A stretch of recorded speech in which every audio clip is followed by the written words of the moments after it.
नमस्कार, मैं हूं काजल रस्तोगी और आप देख रहे हैं WNN3। उत्तर प्रदेश के जनपद सुल्तानपुर में अपराधियों के खिलाफ पुलिस कप्तान कुंवर अनुपम सिंह का बड़ा और आक्रामक एक्शन देखने को मिल रहा है।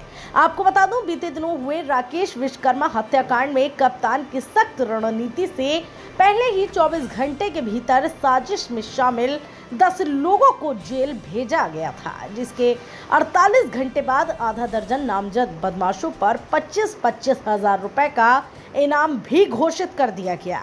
अब इस हत्याकांड से जुड़े सागर यादव गैंग के सदस्य नीरज यादव को पुलिस ने मुठभेड़ के बाद गिरफ्तार कर लिया। मुठभेड़ के दौरान नीरज के पैर में गोली लगी, जिसके बाद उसे गिरफ्तार कर लिया गया है। नीरज यादव भी उस इनामिया बदमाशों में शामिल था, जिन पर पुलिस अधीक्षक ने इनाम घोषित किया था। हमारे संवाददाता जगन्नाथ मिश्रा के साथ देखें ये रिपोर्ट।